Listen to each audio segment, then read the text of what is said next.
कल जदयू कार्यकारिणी की बैठक के बाद बहुत सारी बातें निकलकर सामने आई थी। जदयू के जो पदाधिकारी शामिल हुए थे इस बैठक में, उन्होंने स्पष्ट तरीके से कहा था कि पार्टी के अंदर सब कुछ ठीक है। कई बयान भी सामने आए थे, जिसमें आरसीपी सिंह ने जो बयान दिया था वो बयान हमने आपको सुनाया था। आपने उपेंद्र कुशवाहा के बयान सुने, उमेश कुशवाहा के बयान सुने, यहाँ तक कि नीतीश कुमार जो बोले उस बात को भी हमने आपके सामने रखा था। लेकिन इन सारी बातों के बीच जितना ज़्यादा ये दबाव डाला जा रहा था कि सब कुछ ठीक ठाक है, उतना ही ज़्यादा ये मामला उलझता हुआ नज़र आ रहा था। हमने आपको खबरों के माध्यम से बताया था कि राजनीति में जो कहा जाता है वो सांकेतिक होता है और राजनीति में संकेत के बड़ी महत्व होते हैं।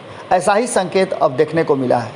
इन सारी बातों के बीच लाख दावे किए गए कि सब कुछ ठीक ठाक है, किसी से कोई नाराज़गी नहीं है, लेकिन ललन सिंह का नहीं शामिल होना इस बात की तरफ इशारा कर रहा था कि कुछ तो है जिसकी पर्देदारी है।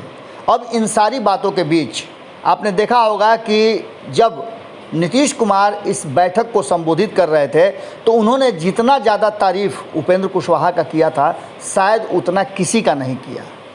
दूसरी बात कि जिस तरह से आरसीपी सिंह ने सारा गेंद जो है वो नीतीश कुमार के पाले में डालकर अपना दामन बचाया, उससे भी स्पष्ट हो रहा था कि नीतीश कुमार की नाराज़गी बढ़ने वाली है और बिल्कुल ऐसा ही नज़र आ रहा है। जो हमारे सूत्र बता रहे हैं उसके अनुसार इस बैठक के बाद नीतीश कुमार का गुस्सा और 7वें आसमान पर पहुंच गया, क्योंकि नीतीश कुमार ने कई बार इस बात को सार्वजनिक मंच पे कहा था कि उन्हें नहीं पता कि क्या कुछ हो रहा है। अगर इस विषय में कोई बताएगा तो वो आरसीपी सिंह है, और आरसीपी सिंह ने जस्ट इसके उलट साफ तौर पे ये बात बता दी कि उनको मंत्रिमंडल में शामिल कराने का जो निर्देश है, आदेश है, वो कहीं ना कहीं सीधे नीतीश कुमार के तरफ से आया था और नीतीश कुमार इस बात को जानते भी हैं। अब इन सब बातों को लेकर के जो बात सामने आई उससे नीतीश कुमार का गुस्सा चढ़ना लाजमी है, क्योंकि नीतीश कुमार इन चीज़ों को, इस तरह की बातों को बड़ा महत्व देते हैं। अब अपना दामन बचाने के लिए नीतीश कुमार क्या करेंगे ये आप समझ सकते हैं। नीतीश कुमार ने सीधे तौर पे जो उनके सबसे करीबी है और जिनका खूब प्रशस्ति गान कर रहे थे उपेंद्र कुशवाहा, उनको रातों रात दिल्ली रवाना कर दिया है। अब ऐसी स्थिति में आप समझ सकते हैं कि दिल्ली रवाना होने के बाद आज पहला दिन है मानसून सत्र का। ऐसी स्थिति में एक बात तो तय नज़र आ रही है कि उपेंद्र कुशवाहा दिल्ली गए हैं आरसीपी सिंह से मुलाकात करने और नीतीश कुमार का संदेश देंगे।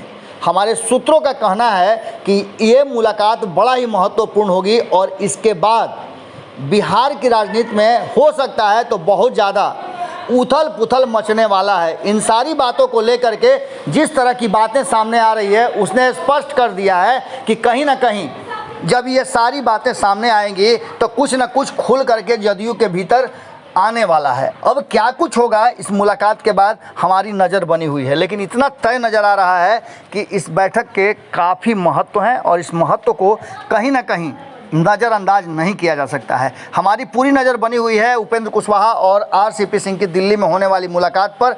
आपकी नज़र भारत लाइव पे होनी चाहिए।